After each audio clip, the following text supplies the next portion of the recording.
પાટણ આપ દ્વારા કલેક્ટર કચેરી ખાતે સ્માર્ટ મીટરના વિરોધમાં અપાયેલા આવેદનપત્રમાં જણાવ્યું કે હાલમાં દરેક સામાન્ય વ્યક્તિ મોંઘવારીથી ત્રસ્ત છે। એમાંય હમણાં વીજ કંપનીઓ દ્વારા સ્માર્ટ મીટરો લગાવવાનું શરૂ કરાતા ઠેર ઠેર લોકોના રોષ ભભૂકી ઉઠ્યા છે।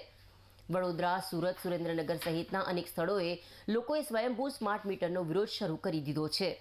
ત્યારે આમ આદમી પાર્ટી સ્માર્ટ મીટરના વિરોધમાં ગુજરાતના લોકો સાથે મજબૂતી અડીખમ ઊભી રહેશે।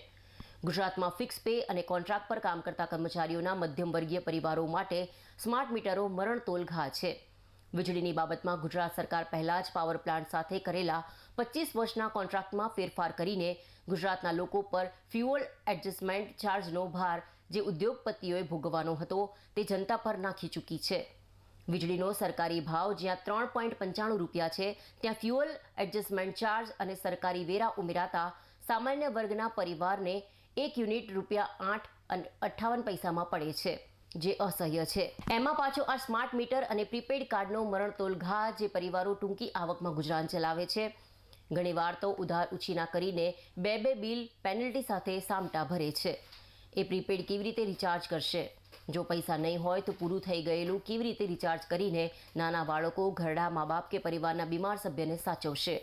તેવા વૈદિક સવાલો સાથે મુખ્યમંત્રીને સંબોધી આવેદનપત્ર કલેક્ટર કચેરી ખાતે સુપ્રત કરવામાં આવ્યું હોવાનું જાણવા મળ્યું છે। જે સ્માર્ટ મીટરો લગાવવાનું ગુજરાતમાં શરૂઆત કરવામાં આવી છે એના વિરોધમાં આજરોજ પાટણ ખાતે કલેક્ટરશ્રીને એક આવેદનપત્ર આપવામાં આવ્યું।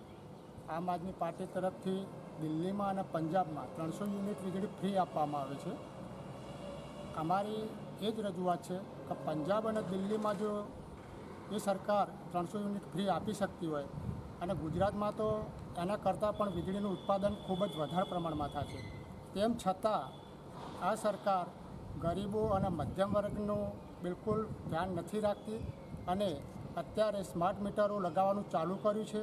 જાણવા મુજબ એવું કે તે 3 થી 4 ગણું વધારે બિલ આવે છે।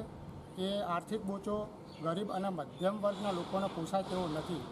તો આમ આદમી પાર્ટી પાટણ જિલ્લા તરફથી આજે અમે કલેક્ટરશ્રીને રજૂઆત કરી છે કે આવા સ્માર્ટ મીટરો કોઈપણ સંજોગોમાં લગાવવા ના જોઈએ। આવા પ્રયોગો ગરીબ અને મધ્યમ વર્ગના અને રેસિડેન્શિયલ જે લોકો છે એના પર આવા પ્રયોગો ના કરવા જોઈએ। જો આવા પ્રયોગો ગરીબો પર અને મધ્યમ વર્ગના લોકો પર આ લોકો કરશે તો આમ આદમી પાર્ટી સખત વિરોધ કરશે અને એવા કનેક્શનો કાપવાની જરૂર પડશે તો અમે એવા કનેક્શનો કાપવા માટે પણ તૈયાર છીએ। અમે ગરીબ અને મધ્યમ વર્ગના લોકો જે છે એમની લડતમાં સાથે છીએ।